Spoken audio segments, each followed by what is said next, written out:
Turn on recording, go ahead. Are you live?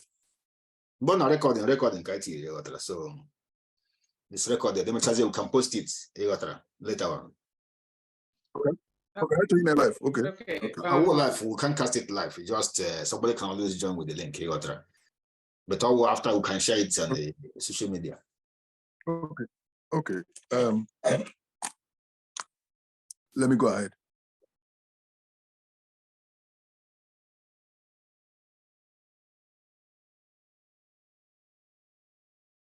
Go ahead. Good to go, no? Yes. Yeah. Today, September beginning of Igbo year. September, the beginning of Igbo year. Oburo if I the out of the blues, what if I name normally? Because if I na beginning of Igbo year between February and March. Mana now can some research I carry out by Ordinala Institute. We chọpụta na anyị na-eme ya wrongly. Na mgbe bụ the actual mgbe ndị Igbo ji eme New Year bụ na September. Na anyị ga-akọwalụ unu ka anyị si wee arrive at this conclusion. And ndị melụ this research wee chọpụta nwee nchọpụta. Eze mmụọ nkwanyere anyị aka because ndị mmadụ ga na-awọnda na-asị kedu ndị unu bụ kedu authority unu nwere ite ibugharị ya one time to another time. So nye aka ka ịkọwala anyị asị ndị Igbo ndị anyị bụ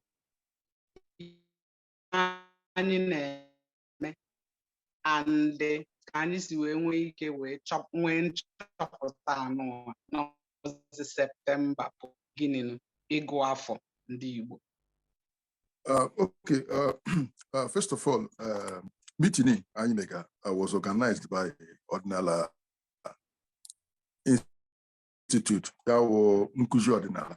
Nabia Okuibo Ordinala Institute. And Ordinala Institute was a collection of teachers Nakuji Ordinala. Both teachers in training and teachers who are active, teaching. Now, our research institute, an institution that deals more on researching and investigating ancient Igbo files, to compare it with what is happening today, and also the narrative that we have that is in front of us. Now, and the Obioha, that is the central body of Mtualo Ordinala, is strongly behind this particular calendar. And I'm going to explain the reasons before I go back to Ordinala Institute. Obioha made several calls because Ebi Alibo, so many calendars flying here and there. And Obioha made several attempts and several calls to gather people together. People that came, and people that didn't come gave their reasons why they didn't want to have that calendar conference. And we wanted to know the one that is individual based, the one that is community based, and the one that is universal for Ndibo. And among the debate we had among the people that were available, we now discovered that this is the one that is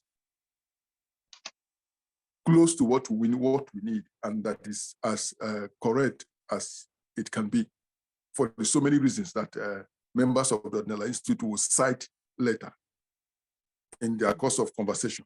Now, we approved it because we've looked at it. As far as we are concerned, is the most accurate, the best, the most explanatory, and also the one that is more practical.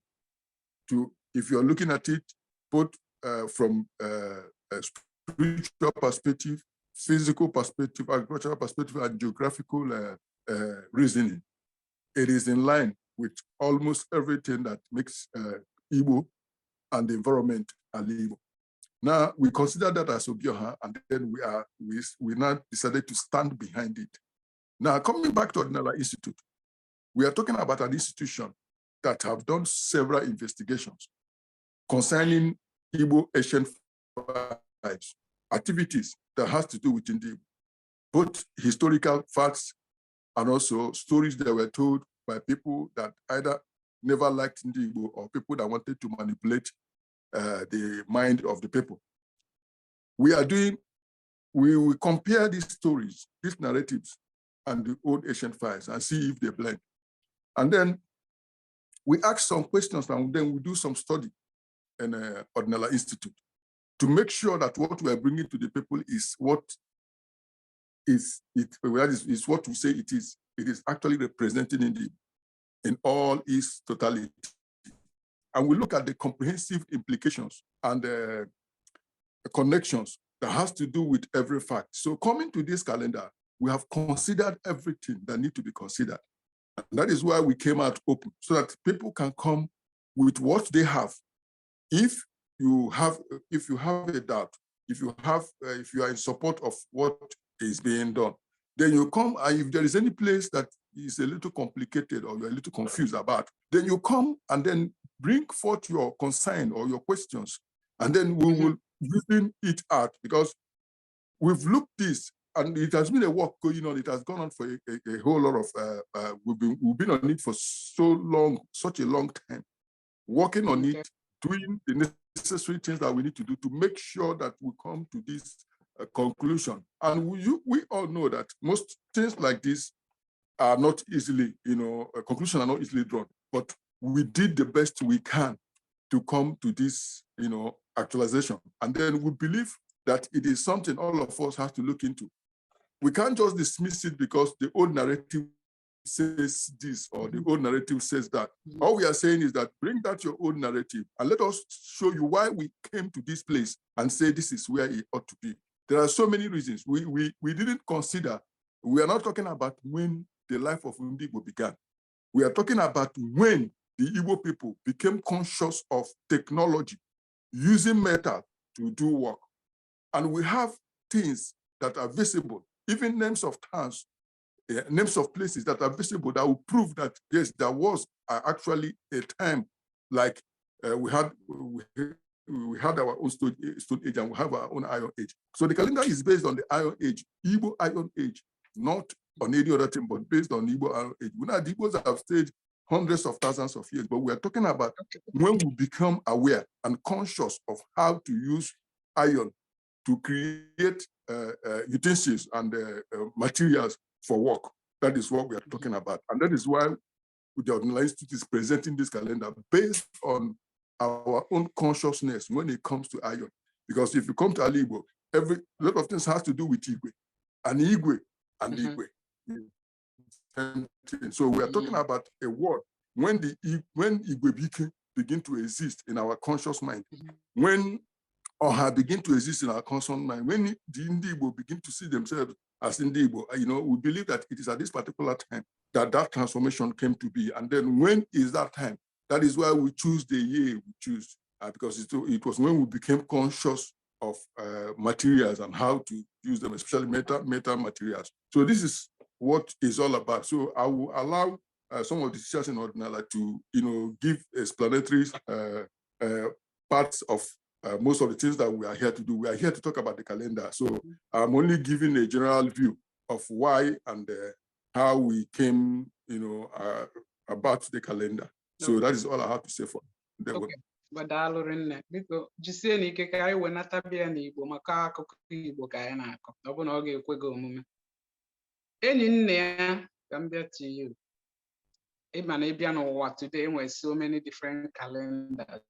Nwa bekee nwere nke fafas na-anọ na year 2023. Chinese nwere nke fa, ndị Ethiopia nwere nke ha, so-called ndị Jew nwere nke ha, ndị niile nwere nke fa. Okay, now ịgụ afọ ndị Igbo a for the necessary. Why must we have a calendar?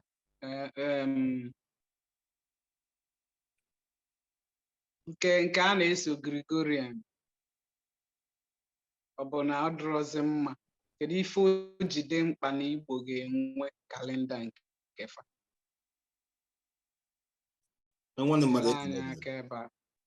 Ya ịma asị ndị Igbo si ozu na-ama akpa ogele ya lere ịgba anya n'ọdị.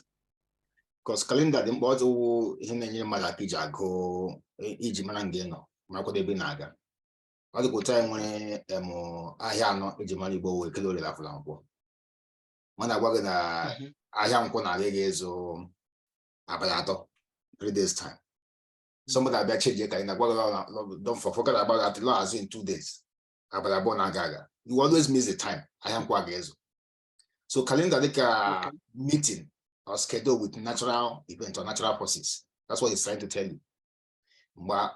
Otu watch na aga ka inwe ike so na ọkwa ndị na-asị moto na Lagos echere ga Lagos ka inwe ike so na moto na Lagos mgbe ọ na-afụ awụ moto fụcha ga-abịazie late you always miss the journey. So our time on Ghana, we are following nature, nature following us. So you get the time he get when he get getting aka mumogi the net it is so or na go to shaga. I will go on in way right here there not church that some got the longer no I will go oh him want to just name or to watch that power yes on me. Now calendar is very important that she go in cover.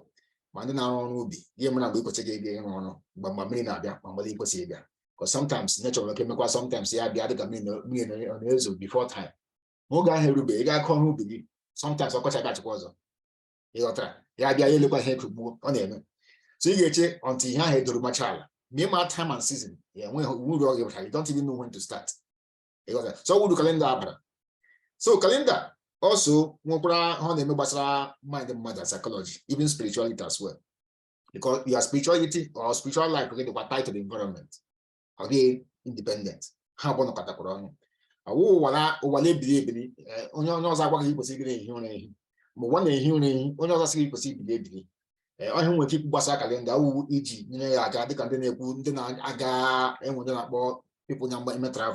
roadmap and GPS of where you are going to.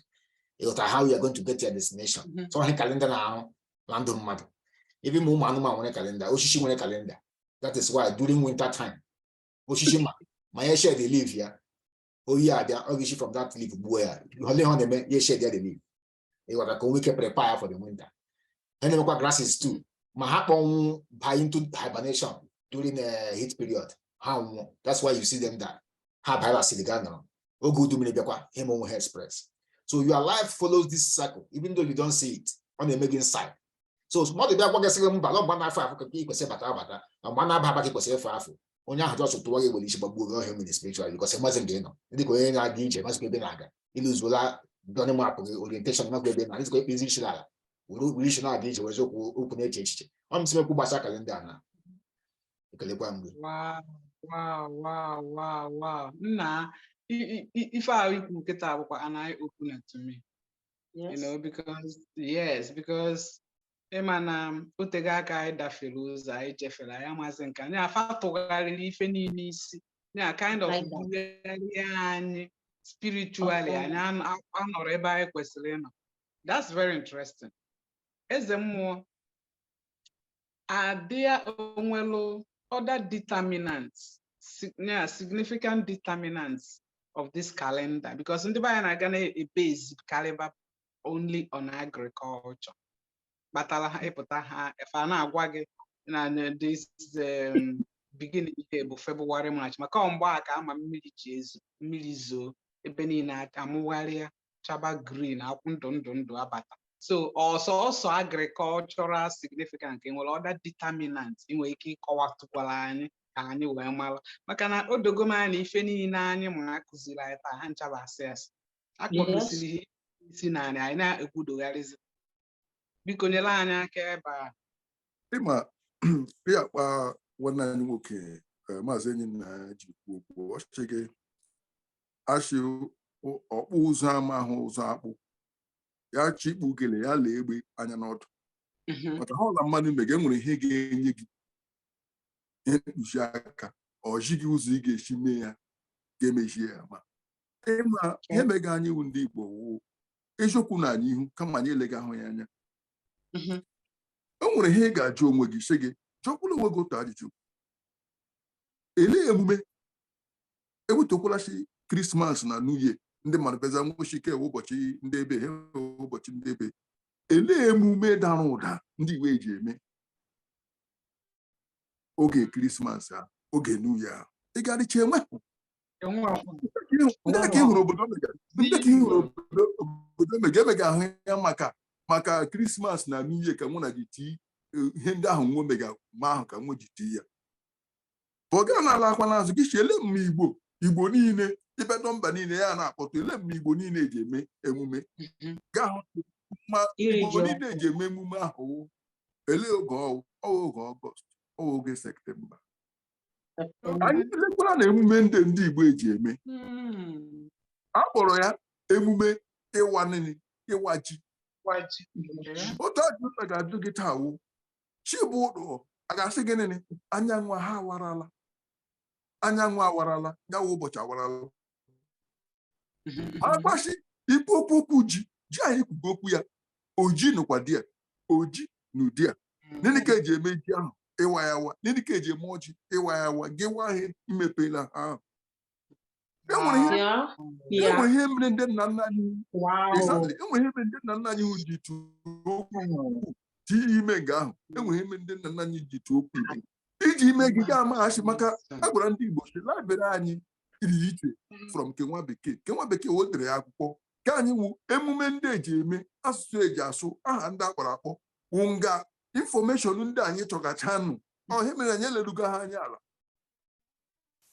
e nwere obodo ndị ga-adụ asị gị eji epoto ntu eleme eji epoto ntu ụyọ mmanụ akwa ma chibọ eji epoto ntu ntu na-ekwu nwaanyị ọtụ na mgbala epotuo ya akwa epoto ntu abedo ebe m chi ha na-eji eme ka anyị gbugbu ịsụ ụzọ ele ma mmadụ eji asatụ nga ya ele ma mmadụ eji azatụ ụyọ nga ọcha ọnwụ ụzọ ndị niile kwesịrị ịgwa anyị mma afọ ọhụrụ kwesịrị ibido ịma anyị mere n'ugwu anyị anyị ji anya nwa bekee lega ha anyị abịa gwa gị sị gị ma ahụ ka mmiri eji ezo mmiri zoo mmiri meachi jiri eji ma mmiri mma nnukwu okwu ya kwesịrị ịwụ anyị asụ anyị o kwesịrị ịwụ anyị asụ anyị iwala maka asị ị ga-ama ọmụmụ ụbọchị ga-amara gị mma ma anyanwụ shuru ụwara maka anyanwụ kwesịrị ishuru ụwara ọhụ mmiri ishuru uzoma anyanwụ kwesịrị ishuru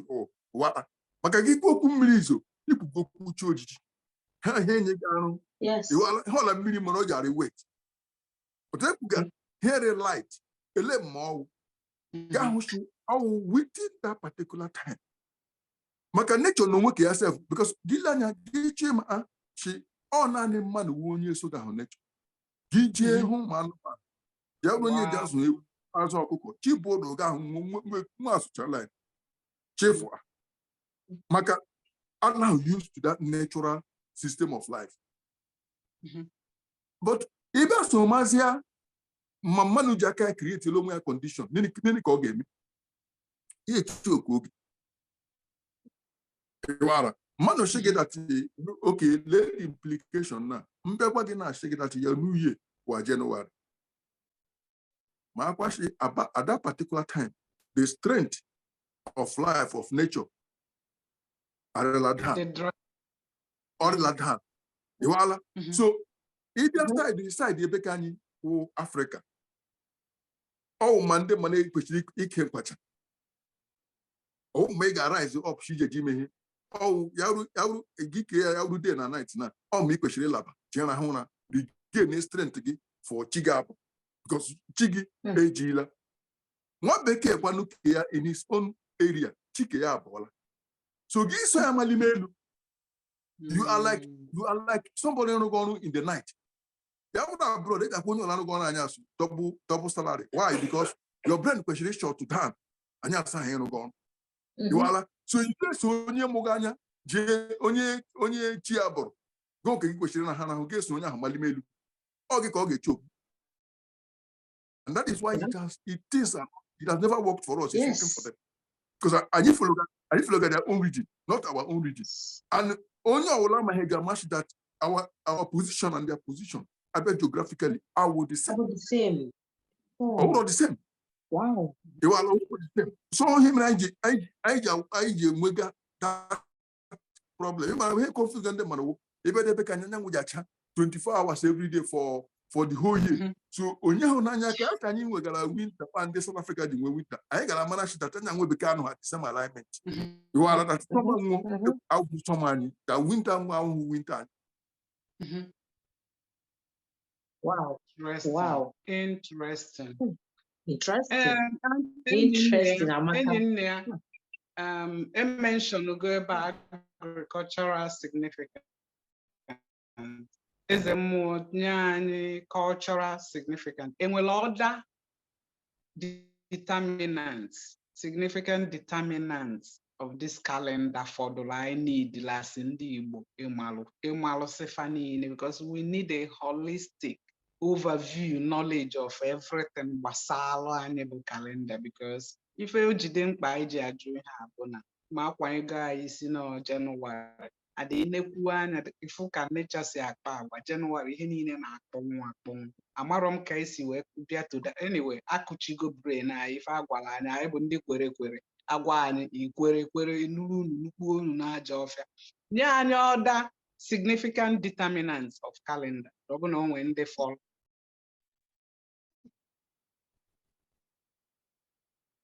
I'm not going to Again, well, oh, sorry. Oh, sorry. I keep mixing names. Oh my God, I love you guys to death. But no, I can talk. Right, Udode. So, according to Ndibo, as I jump the water more, Ezinolo, and 2 million to us, my 191 Chairman slogan, and 2 million to us. And on the wine environment, we are not different from the environment. Yeah, so spirituality, one wake. So spirituality is also tied to the calendar. And we have about rituals, like if you do it the wrong time, you are getting the wrong result. That's how spiritual systems work. Other time when the sheep in the olden times, I say take and win the favorable wind. I'll buy a favorable wind to do some spiritual work. So all they always cycle. Just like we have day, night, attack at the year. So spiritually, during that time, that's how we always move with that. That's how an change. We are black. She's talking about darkness to weather change. You don't see the sun anymore. I want to ask you, is the mama na village mama it was something new to call it, but normally so many rule now actually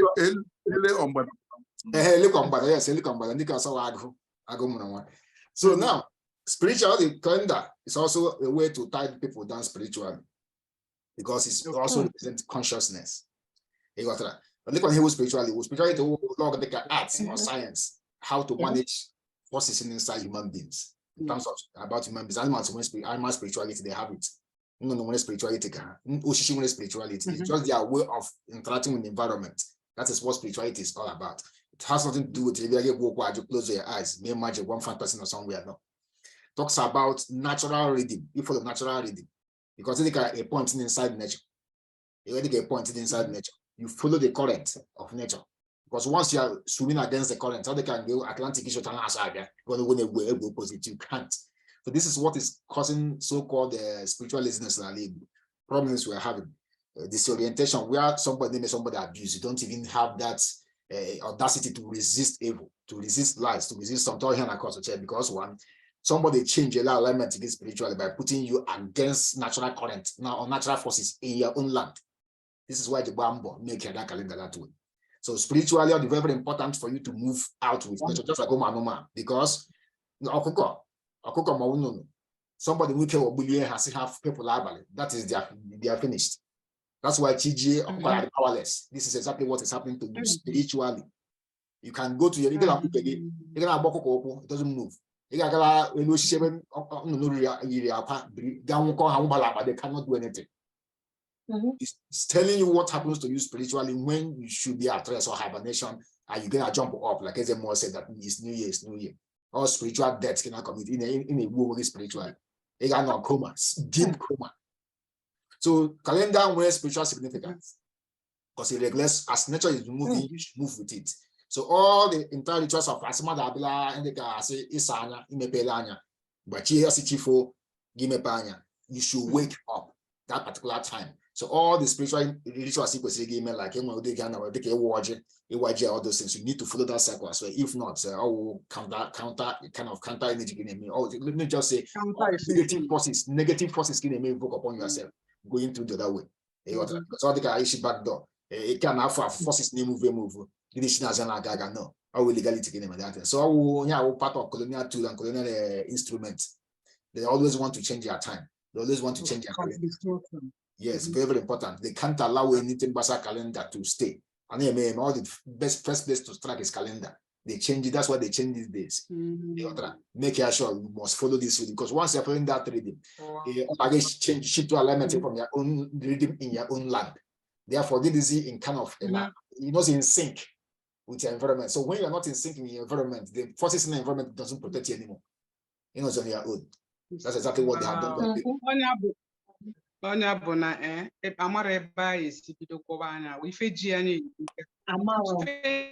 anyị erika. Just imagine if unu na-akọwapụtasị ebe I be totally disaligned from the universe. As in, this onye bụ ife cognitive dissonance. The earlier anyị capture ife a. yeah. Anu for the first time or gbapụ ha n'isi, Yeah. Now. Ada ma abịa to you maka na ife dị ebe a dị deep. Ife a na-akọwa here very very deep. Eze mmụọ afụtalụ m a glimpse of the calendar. Wee bịa n'ime ya wee fụ ebe delodie 5,001 year. No, if arọ ndị Igbo nọ na ya. Nsi, hey, kedekwa na nke bụkwa nka. Ada ama m n'otu a nsi fụ ya kwuo ya ka typical Igbo person ga-asị kedekwa ihe ndị a na-akọ here. Okay. Biko nyere anyị aka wee gwa anyị ka ewesi wee arrive na this year. That's a 5,001 year na ndị Igbo nọ na ya. Maka ị na-anya akwụnwe ebe ya ngụta sị na ndị Ethiopia nọ na year 2012.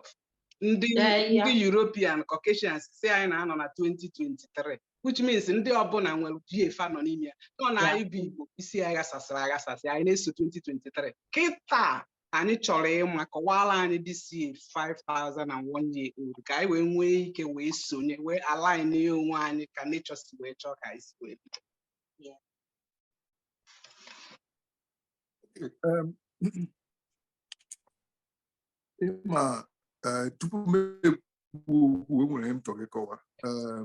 Many of ọtụtụ na amara n'onye and enwe na ọdụ mpushi mana gbasara calendar, not this particular one. Enwe na calendar ndị ọzọ mkwuru gbasara mmụọ, and ekwuru m ya based on the truth I know then. And before I did my research, because we were still, I can name research till I abịazie this conclusion. Now, I better about consciousness of a people. And consciousness has to deal with the ages. The and when head about stone age, when head about iron age, when even ma Oshilan or age chiche. Now, I can Igbo. Yes, Igbo. I don't know what my guinea email. I don't know how you 5,000 years come on. Igbo, I don't know. Igbo, so ndembo bidonowa. Prayer man bidonowa. And they come here basara age. You can get about maybe millions of years. Yes. Come on, oh ya can Makari. Actually, they make a man on my life for bar. I will get 1 million years. But oh ya can you? I will get a pichana and do them will be. Abezia oge. Nwoke nwo brabịa okwu ha akpọ igwe ya ụzụ oge ụzụ anyị na-abịa onwe anyị isi mgbe Igbo bidoro n'oge ụzụ ele anyị ga-ama ma Igbo bidoro n'oge ụzụ ya chi enwere obodo akpọ Ọka ọ na Anambra steeti, enwere obodo akpọ Ọkụzụ ọ nọkwa Anambra steeti, enwere obodo akpọ Ọkigwe ọnụ Imo steeti. Enwere obodo akpọ Igwe Ọcha ọnụ Rivers steeti. Enwere ama igwe Iwara, enwere ama igwe ka ahụ na ga ahụcha obodo ndị niile ele ha kụzigara gị ihe gbasara igwe doro ndị Igbo anya. Degana jụmụ gị ele ma Igbo bidoro mema ihe gbasara igwe maka akọwago onwe m agwaghị okwu ụmụnna ha kọwagara gị akụkọ iron. Give me otu iron, give me one side of iron ọkụ.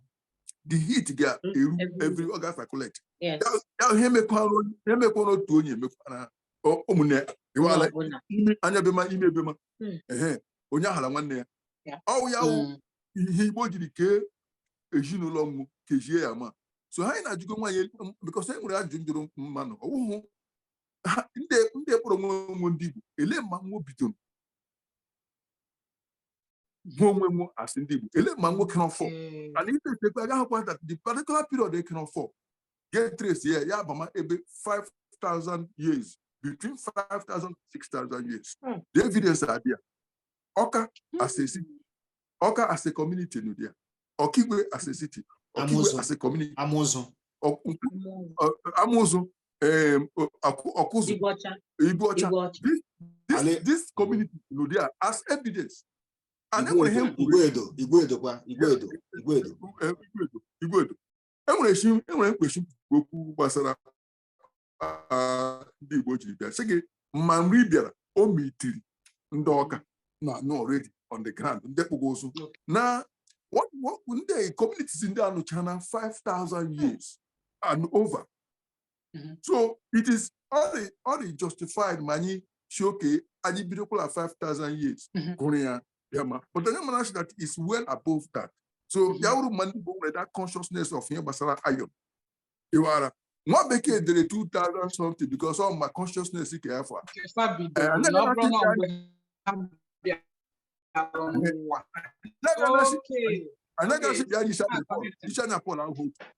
so we are after this research and investigation we came to that reasonable conclusion because somewhere women can you reach a yes. One because the ideology ndị Igbo na-arụ like we said as Igbo be very important. Igbo and Igbo mmadụ meaning by public. Now the conscious and the calendar Iron Age calendar of ndị Igbo. My calendar calendar on Igbo bidoro which is all the way about consciousness. This idea, this ordinary Ethiopia, ordinary more peak of Hanapo golden age of ordinary.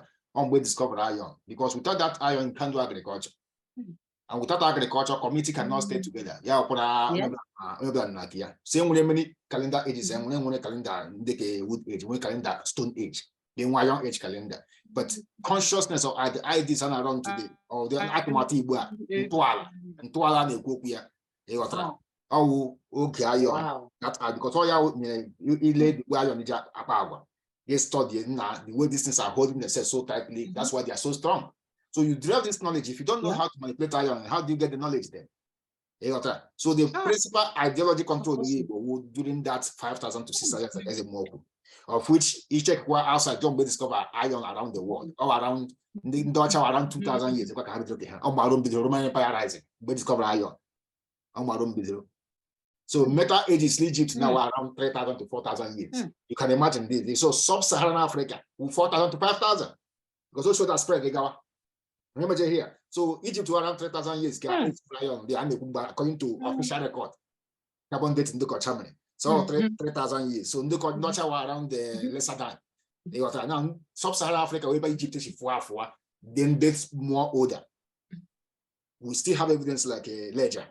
Other places around the world, and other places. So here something with documented evidence, which when academic and scientific background. I will just calendar must be 200,000 years ago. We don't do things like that. The consciousness in the idea you want to explain has to support the calendar as well. The calendar has to be in connection with the ideology. You got a something calendar it doesn't work. So Yes. Wow. na research na ọ Amaka dabara. ifuru na can you imagine?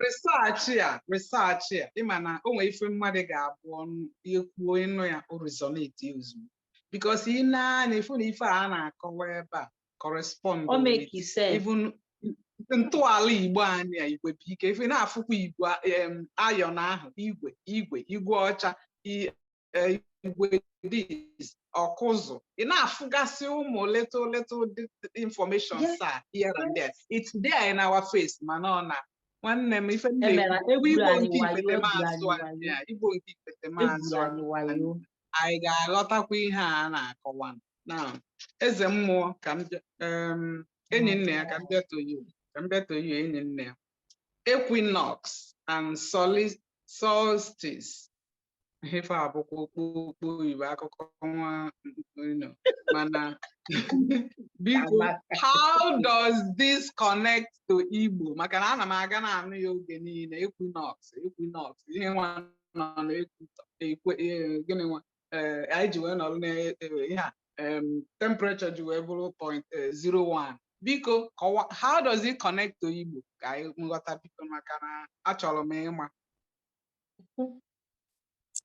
nwanne m mmadụ ekelekwa m gị ihe gbasara equinox awụ oge akalaka ndị Igbo ịkpọ ihe gbasara equinox awụ oge ihe na ndo awụ oge ihe na ndo dịka darkness ndo ịma ndo wu ebe dịka anọ nwere shadow ịghọtara so oge ihe na ndo that is when you have darkness and light in equal quality equinox will equal quality community so solstice on equal oge ihe ịda ihe ka ndo ka ihe that's you have more light than darkness or more light than darkness so his equinox and solstice is in it so because during kind now oge ihe ka ndo ka ino n'ime now enwere more light more than darkness that's why I have the longer day shorter night so which begins kind of spring on the blue as industrial spring but I can oge ọnwa mbụ Igbo around September ọnwa mbụ Igbo ọnwa mbụ that is the first moon so September ka ọ na-eme ọkụ like Roman calendar so that time September 22 ka ịma anyanwụ dịka ka m were ihe amatụ for instance na ị ga-ehụ ihe agwụrụ ụwa ka nọ n'ime ihe na akara nwere ịkabie nketu half ya ka nwere kpọọ ya equator that is half ya na so ị nwere ike werela ndị ọcha n'okpuru ebe a anya nwaanyị nọ above the line right so anyanwụ bịa nọ somewhere here ọ na-eme due to ụwa na wọbụla so anyanwụ eme na this ga-enwe yeah so otu si na-ekwu before solstice wu oge ihe ka ndo enwere solstice ke na-abịa na uchichi nwee ke na-abịa uchichi nwee ke na-abịa ili ihe so ke na-abịa ihe wu oge ihe ka ndo ke na-abịa ili uchichi wu oge ndo ka ihe ịghọtara tọwụkwanụ mgbe ihe ala ndo ha dịka mgbe a na-enwe 6 o'clock ị ga-ehụ it's not day or night ha bụ ha that time so ga kpọọ ya equinox so ka ha wụrụ oge ihe na ndo oge ha then ị bịa were otu nchi na analogy gbasara this thing a na-ebugwa mama na nwunye m na-eme ịka ya line n'etiti anyanwụ na-emove a little bit up and down because of wash position na 23 degrees slanting like this ọ ngara a little bit 23 degrees because of pull from our moon enwere electromagnetic pull anyanwụ moon na add mere o ji shift like this now mgbe anyanwụ na-awọbụrụ like this shift from yamapa so line akara line na etiti here na i were ebe a mee northern hemisphere were ebe a mee southern hemisphere of which according to ndị ọcha ha ji onwe ha mee northern hemisphere which is up were gwa anyanwụ nwaanyị dowala ala which is wrong so from this analogy now I think we put it in the right way so anyanwụ nwaanyị nọ n'elu anya nọ ndị ọcha ndị n'okpuru anya nọ n'okpuru ndị ọcha so let's take our own place land na northern hemisphere now ndị ọcha na southern hemisphere so mgbe anyanwụ nọ n'equator directly ịghọtara or during that September period. They was that. And I equinox. Then when equal day and equal night, every we walk one that day. So after that day, anyone have Baguazielu. Yabaguazielu, they got one nelu will receive it more. That's why you have longer day and shorter night. Ndoche was a shorter day and longer night. I was a winter. So figuratively, or symbolically means that anyanwụ is starting, it's rising, just like in the morning as anyanwụ awala. Anyanwụ is now was our doing our own place, our own region. That's why again, that times the dry season now, sun begins to hit things are up. And was a longer day from that day till March. Today. Same way longer day. Then after that longer day, about what break and was the autumn equinox of autumn meaning fall. It was ego hanya one had hala or they quote in the evening time uhudachi. Hanya one had hala.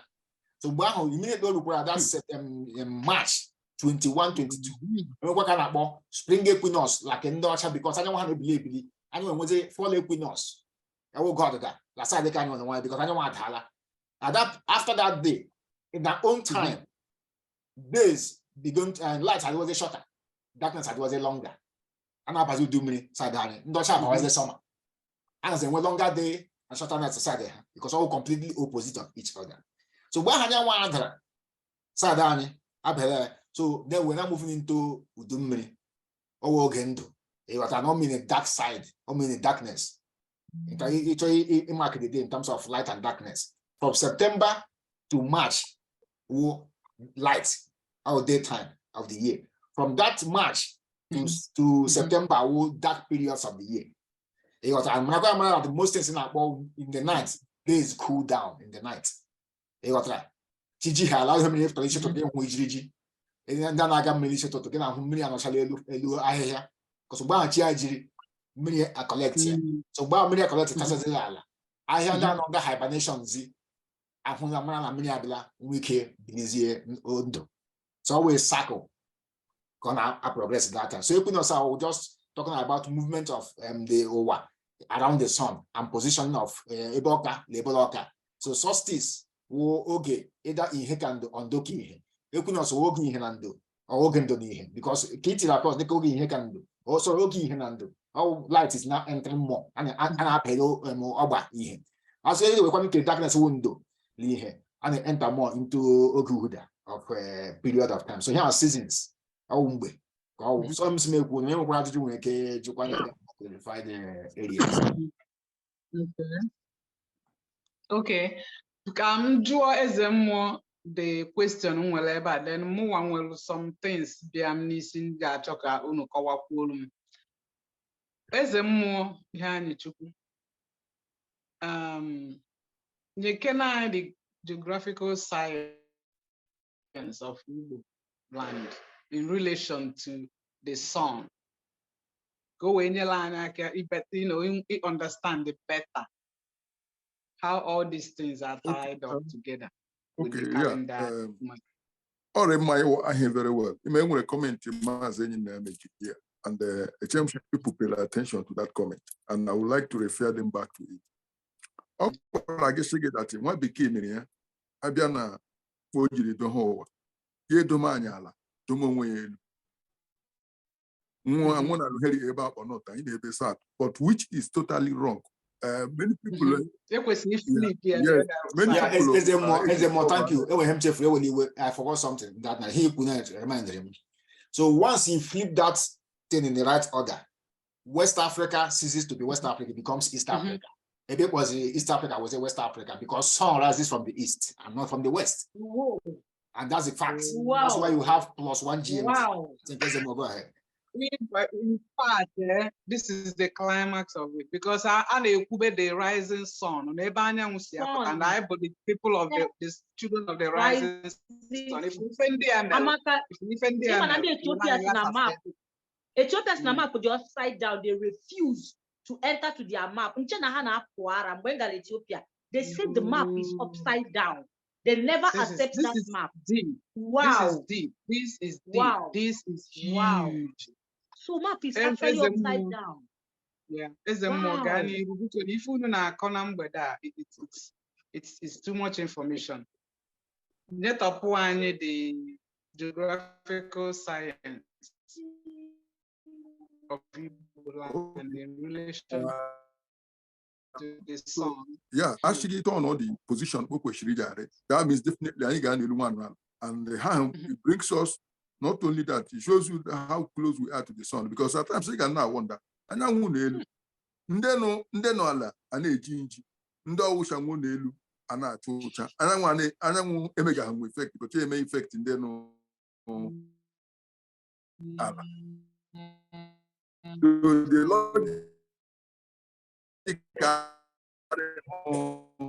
So the logic that nature no can self is saying a different thing, while what they draw in the map will be totally something different. So that's having said that, and we now have to look at presenting the word of order. Then my question is that with all these things going on, get watch here, this Iron Age calendar shows you exactly, you will be able to trace the weather, you'll be able to trace nature, exactly where nature is. It shows you just like the IGBO, because our own timing. My question that once we are flipping everything, once we are flipping these things, everything has to be flipped. Even the so-called clockwise has to be anti-clockwise. Because no stone should be left unturned. Even they gave us a word that they designed for us, but they designed in here in a way. Okay, she favor. Now the question is, if they flip the word upside down, why did they do that? If they are giving you a calendar that is not conducive with your own weather, and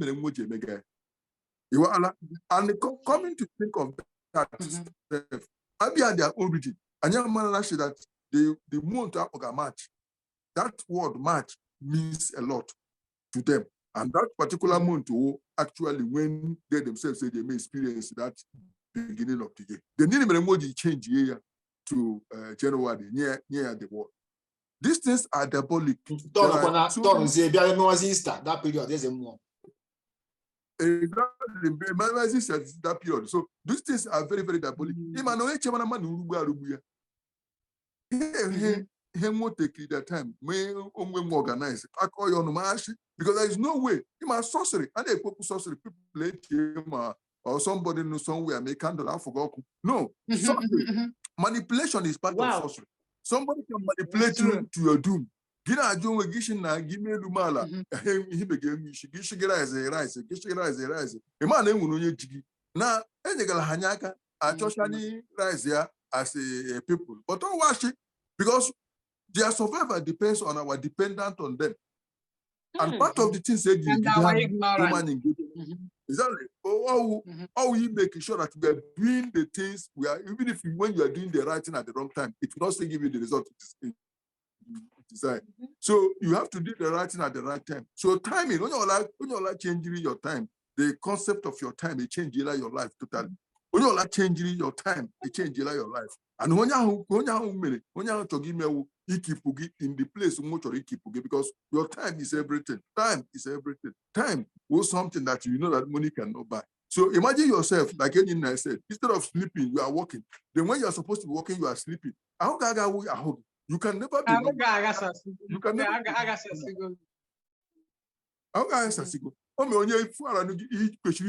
before between 6 and between 7 and 6 in the evening. Get at 12 o'clock in the night. Okay, stop because you are doing the thing at the wrong time. Maybe it's the right thing, but you are doing it at the wrong time. And this is the essence of this time. That calendar is not for us. Okay, because I know our own people they have their own beginning of the year. Within the same time, one became the driver his own. So can I join again and say, what is the difference? Because I need one at the same side. If they are winter in South Africa, which is visible, everybody can see, is not at the same time. Winter one day Australia, I don't at the same time. Then how do you not think that our winter will go with the same? Never. And these are environmental related places to us as a people. You understand? So also consider China. I should know geographically the whole environment is saying something totally different. You understand? And then we need to really do. That was why part of the work I made. We did a lot of investigation, a lot of research to before Anya at this reason. And the good thing were some communities in Igbo land that embrace this September time. So we also studied their own, and then most of our brothers go to February. So we now understand that this is Igbo. Your community can decide to do something on their own, but I think we are something that is universal to Igbo. Geographically, the thing that wonderful, great job, so calendar may research now and find there, or they go out now for Igbo populous if I make it easy because I need it. I want it. I chose the Gregorian calendar become or the ready kita kedu ka I ga-esi nweta. Yes, calendar or the art, but we because of so many things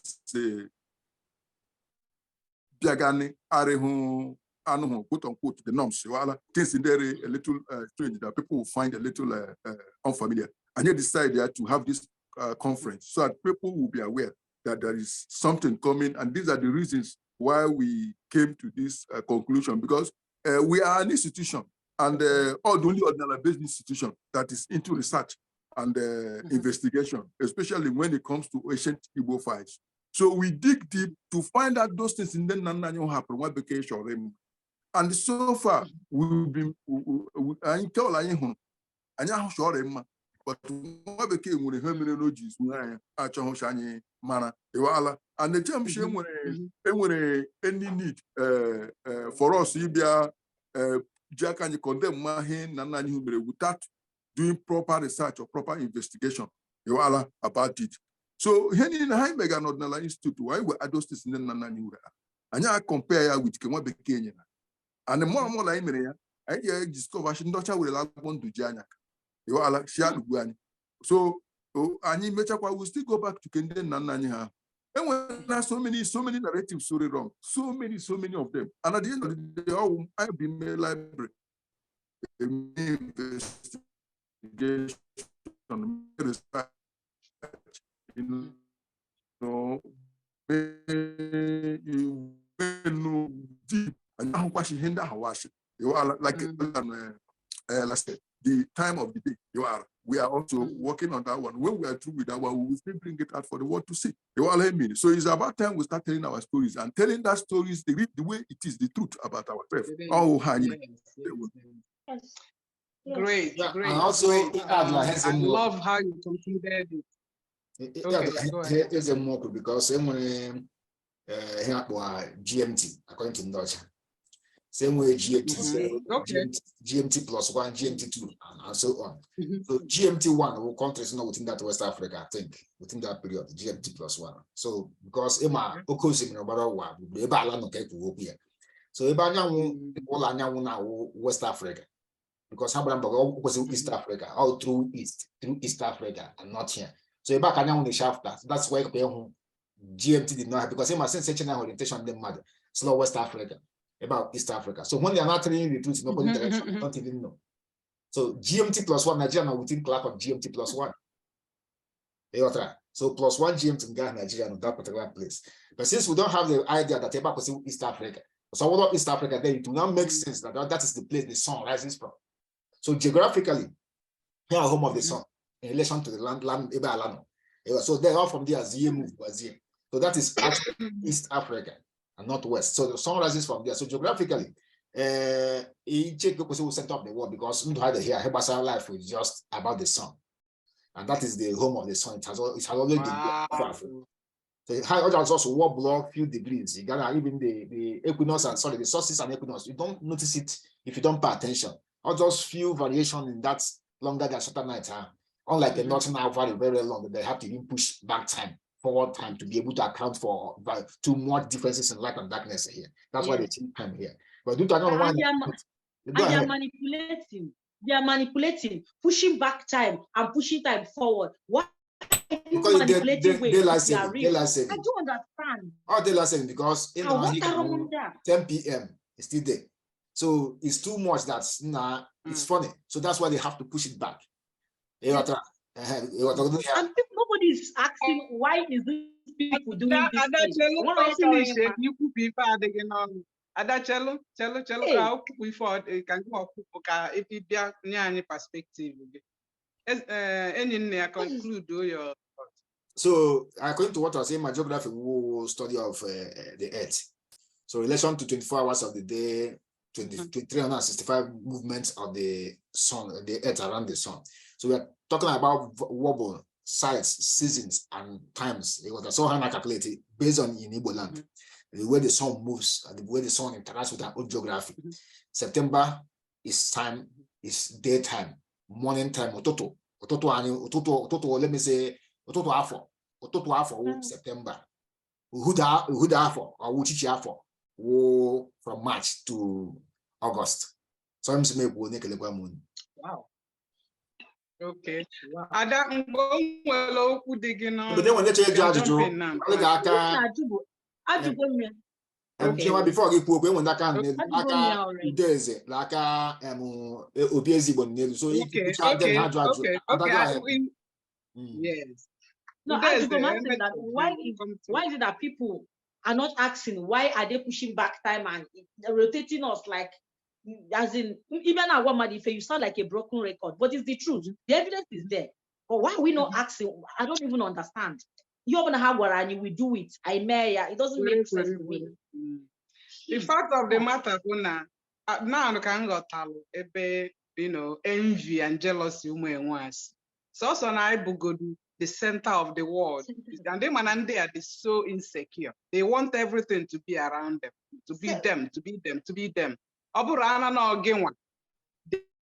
They get so irritated, so offended, and become brutal. If we are also now the reason for the way flip everything all around, Now, there's I fall in a weniaka. Onwere ajụjụ ị nwere ịjụọ ndị ọkachamara ndị nkuzi ajụjụ. The floor is open for you. Mr. Udeze Chidebere.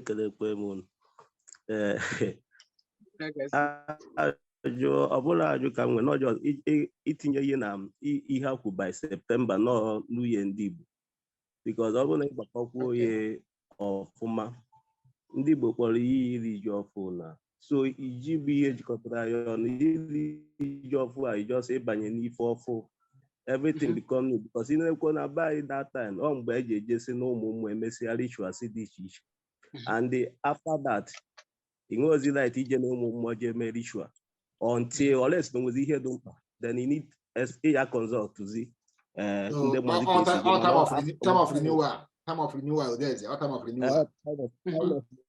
Everything new opening. Yeah. Okay, beginning. And then I buy like when they look at your payment. Yeah, just you get Fiji local. Maybe only no na alcohol, more only no na ya no. And when they never buy more like a buy na calo lafia. So need ja can be butela you one. Every job ne butela you one. Just like payment. So now here by that September time need job for all the inline with activities, cultural activities in Aganaba. Okay, that falls into some of the significant determinants of this calendar. Thank you so much. Now, if more actually June because they go calendar in a full oge, and I'm an enwere mgbe ọnwa ji apụta nwee mgbe ọnwa ji eju and all the rest of that, this new moon, full moon. If I na-ekwu na have sleep, season and times and everything, may affect this. No, I don't think it does, but actually your view, because your nature, onwa bu nature, sun bukwa nature. Mana kedifu no we go interfere with alolo and follow. Yes, with it does. Calendar family. Yes, it does. Because I would like to know. Hey, on one reflection on reflect solar energy. Because the our just put it in the more power. Our just put it. Now on heat, sorry, radiation there, yeah, the mirror. And now like a mirror of the sun. So now, if the earth is closer to this to face September now, the energy of the moon around September to March is not the same thing. It's not the same energy from March to August. I would the same thing. Because heat is intense within this period. Therefore, the radiation increases. That's why on 1 December, now the more power now the much label during the night like this. We have to pin nabal. Unlike Ogudumri, no. Unlike the week Ogudumri. You are what you can call December energy to go watch about that time because one are intense. So the energy is very, very powerful. So also people never ritual on a kind of whatever they are doing. So you're not getting mad hoping that you're doing rising from fall. So to say. So all the same Philippines. You got that because he will be our HR. All wrong timing. You got idea. You buy wrong door. Because that's why January God of doors. Always to usher you into the wrong door. All him in idea. To buy the wrong door. Yeah, okay. Because if I enjoy for the movement of the sun around the earth, the appearance of the moon. Sorry, appearance of the moon. It's a cycle of 28 days. All the constant. It doesn't change. It doesn't change. It's just the power and the phases because the moon name more occur from September to March or masculine moon. Can they more occur from March to August or feminine moon? All the meaning. So the changes. All depends on nature. Okay, I think. Okay, go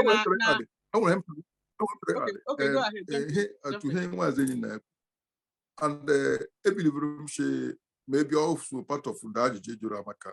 Imana Mazeni Neku channel. Come him to the timing. I bet age I go to K. She are 1 root at 1.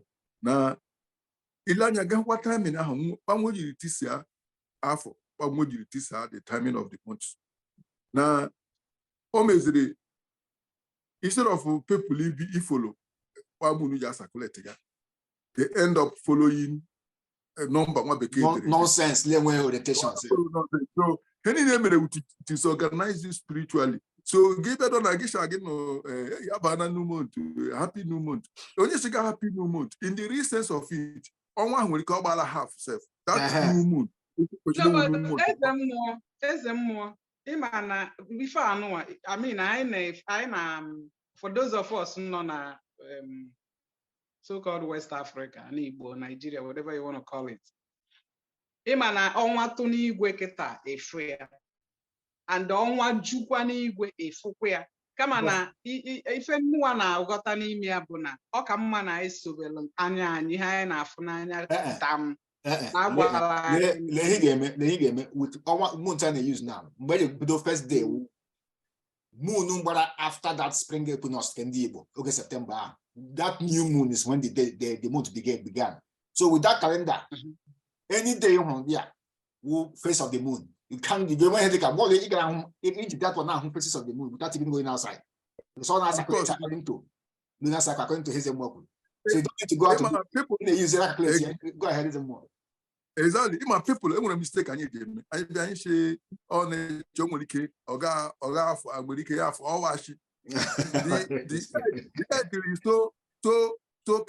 so calculated and mathematically. We have over here around the 20 times, or around the 20 times.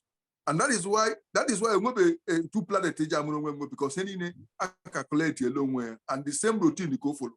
So man of moon when it came 40 days before after the same calculation, the same thing I calculate here. And that is why we are telling you 28 days, yeah. That is why we are telling you that there is only 13 moon cycles in a complete year. That is changing. One became going to get 12. One area, Yama 30, 31 time, Yama, Owashi. That is why, okay. When you buy Shama 31 time, Yama 30, Yama 28 time. Junior, many minutes, Yama no okay, I remember mathematics. 2 + 2 must always be 4. Why would you make a short calculation?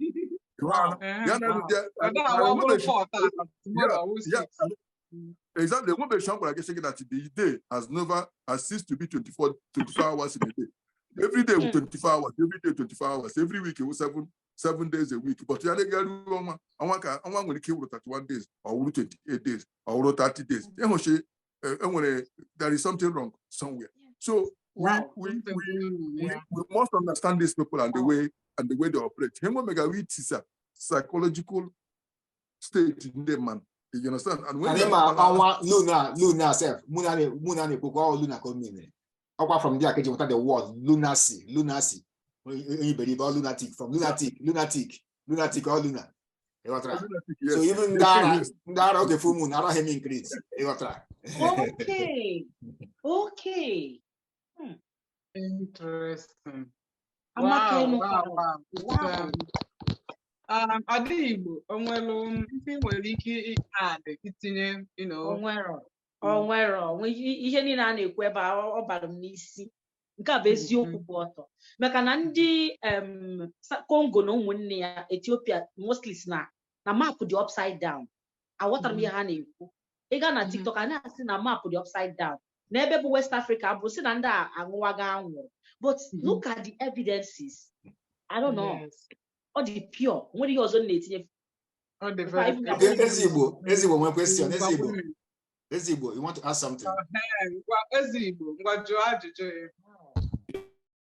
yes, so yes. But I had two questions. The first one was about the GMT timing, right?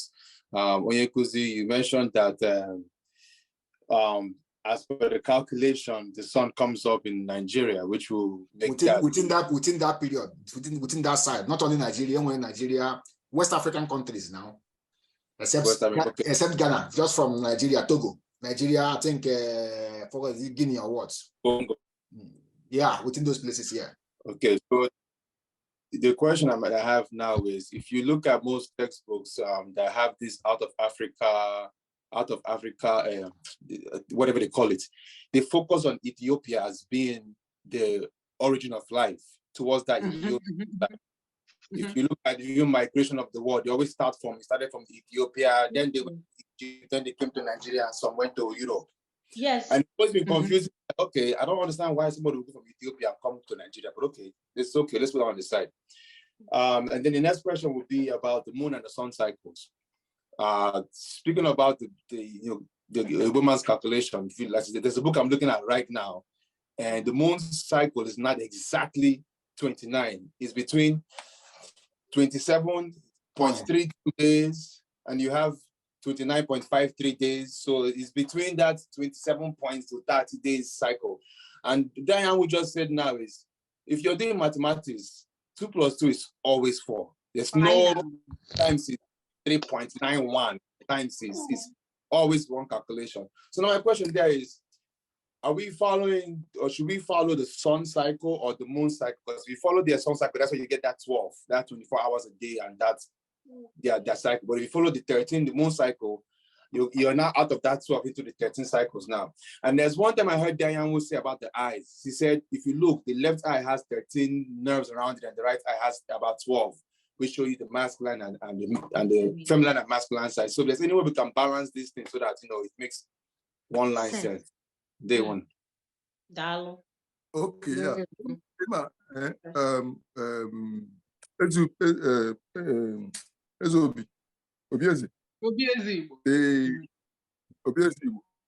Now, the thing is this, we had that on average. Now, somebody working at now something in short look at between 27 point something to 29 point something. Then you now ask yourself, what is the average? The average is 28 because it's the number that is between the 27 and 29. Now, these people, they can do anything to put you near the correct answer, but they will never allow you to be at the correct answer because it will help you to balance yourself. Something that looks like just like me telling you half truth and then half lie. Then what will you make out of it? Nothing. But you will say there is truth to it because to you now 27, between 27 and 29 is like 28, but it's not 28. We are talking about 28, and we understand that the moon can never. Okay, and guess that the moon is speed this month. Next month the moon is slow. I don't understand. Now my question is that there are rocks or something that looks like planets, heavy rocks that are circulating in the universe, and they've not been able to jam themselves. They've all been going around the same circle, cycle every season. So why are they not jamming themselves? Because it is well calculated. Like I said, the frequency is the same. It has not changed, and it's not going to change. Anytime we're changing, that's when a problem. Because you now ask yourself, we are in this earth now. The rain has a time it falls. When it doesn't fall at its own time, we say there is a climate change. Now, because normally the rain is supposed to fall at a particular time. The sun is supposed to rise in the morning. If the sun does not rise in the morning, then something is wrong. So if somebody is telling you that the moon comes out in this month, maybe circulates 27 times, and then next month 29 times, no, that calculation is very wrong. That calculation is wrong, it's manipulated, because that moon mechanically happens, it operates automatically, and it can never change its speed, neither will it change its number of times it circulates. Even you now, ordinary clock that man made, let's talk about this old ancient clock.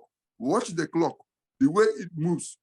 It moves anytime you come, as long as it is mechanically sound, it is moving at the same speed, at the same number of things that makes up a second is the same number of things that makes up a minute. So what we are saying is that the circulation of the moon may not be going the same direction the sun is going, but the circulation of the moon remains the same. For every month is the same. Now, why we are talking about the sun? We are talking about the sun when it comes to in terms of the year. But to get the day and the year, but to get the month, we look at the moon. We use the moon to count for segmentation. For segmentation. Yeah, we use the moon. Now, but the sun, when you talk about the day, because it is the day that separates, it is the sun that makes you to separate the day from the night. Yes. So there's nothing we can do without bringing the sun in. Then, but we also realize that these people manipulated the time. It's just like them telling you that 12 o'clock midnight is early in the morning. Early in the morning. How? I mean, it sounds crazy. What we have diluted as a people is everything we were told. So, but it does not match with what we are seeing, the reality that we are seeing on the ground. So we need to really question most of the things that has been presented to us, yes, and then look at them critically, and then ask ourselves, does this thing, I mean, does it look like what has been said about it? If you tell me that something is crystal color, then I will look at it and ask myself, what is the color of crystal? Does this look like a crystal color to me? It's not because you said it. So the question is this: are we following the thing they said because they said it, or does it really match with what we ourselves are experiencing as a reality? Yeah, and it will be IGBO in addition. So we are using the moon for segmentation. Like I said, 28 days. You mark from the word month, you know, from the word month or month. You just only move one or month. I guess it's all the months. You are using it because with the sun you can't segment anything. Just day in, day out, day in, day out. So you don't know segmentation. Cycles of the years. So this moon is just helping you, just like to segment. Then you now use the segmentation to run the cycle around the sun. It's not that important that you have to go and check if it's new moon or 27 point something, 29 point something. It's not important. What's important is to help us to segment. Then we follow the day in, day out, day until the cycle completes. So the moon, how many moons are circulates around before the sun comes back to the spot? It's 13. I guess it. So you're going to cut 13 moons from September to another September. It's 13 moons that's going to be circulated there. So we don't care about your 29 point something or whatever you call it. It's not a problem. We just picked up a standard, a model to calculate, to segment this days, day in, day night, and which one we are into and which one we are not. That's just the important the moon is just doing there for us. All right. Amaromu, before they shut us off again, or the guy around wasn't yeah,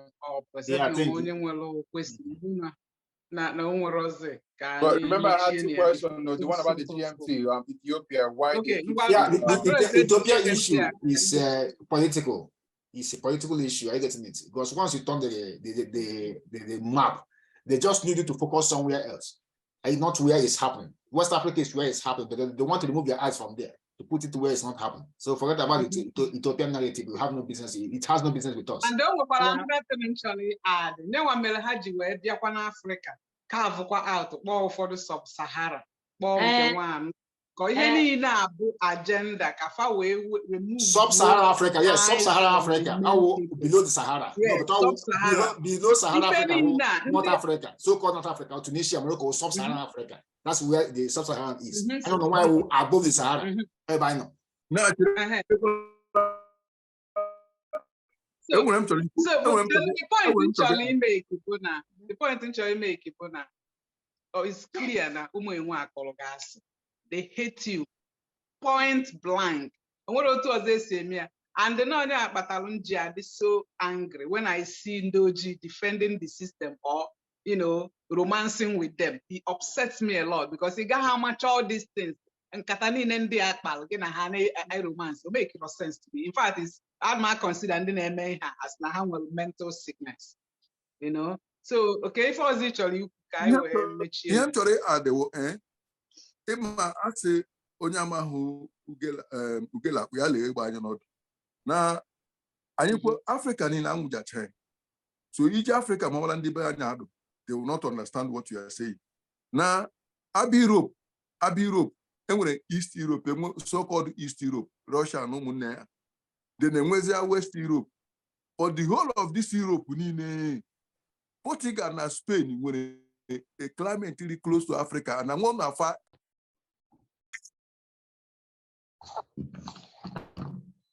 okay, I want to ịma achịghị anya na achịghị enwere East Europe nwee West Europe, then gị lee anya ebe East ị ga-ahụ Russia, Ukraine na ụmụnne anụ East, then gaa elekwara anya ebe achọ West Europe ga-ahụ Portugal, Spain na one far West. Na gị kwesịrị m na-achọ gị ịjụ na-awụ ya ma ihe nwa bekee gwara gị East Africa or Ethiopia, which is of course on the side of Russia hụ n'ihi na mere Spain na Portugal ejari hotter in the whole of Europe. Ejari hotter kara ndị ọzọ. Yeah, because I know that is very close to the sun. I be in European countries. So you can when some few months we share the same weather. They have the same thing. They did the same thing. They did the same thing too. They did the same. That's why ever happened on East Europe, say West Europe. Exactly. On the that. So how make I confuse going on? Confuse the decade. Because I don't want to outside have to say West East Europe. We're spending the East Europe because close to rising sun. What was East Europe? They just to come because in how many now? Because it clash. You got how many side down ebe Spain, Portugal East, made the last side the West. Because they clash with because they can't pathologise about clashes it together. They how come? So they made it consistent. How him in there. So about now, yeah. Exactly, all evidence to show that so we have to wake up and do the right thing and do the needful. If I might try from Obunde Kenani, I gave me the proper way and the right way. At least time everything. So we have anye ndo bio hanye kwazono calendar and the Ordinary Institute kwukwachi ndị Igbo niile lebara na ya anya maka achọ mgbe ha kwukwochi ihe chụga egide ya ị ga-ekwere ihi chamanochi ihe ere ya mma isi gị ime ihe ahụ onye ahụ mere ị ga-ajụ onwe gị kwarịkwa ahụ ke gị mma. Anyị nwere oge ka anyị nwere kpanye eji ahụ ụbọchị, anyị nwere agbata obi ka anyị kwesịrị ime ihe ga-aba n'anyị uru ịkwa n'anya ka anyị ekwubi ọhịa ọkpọ ha nọ n'ndewo. ụmụnne nke ọ dị nụ. Okay. Daalụ.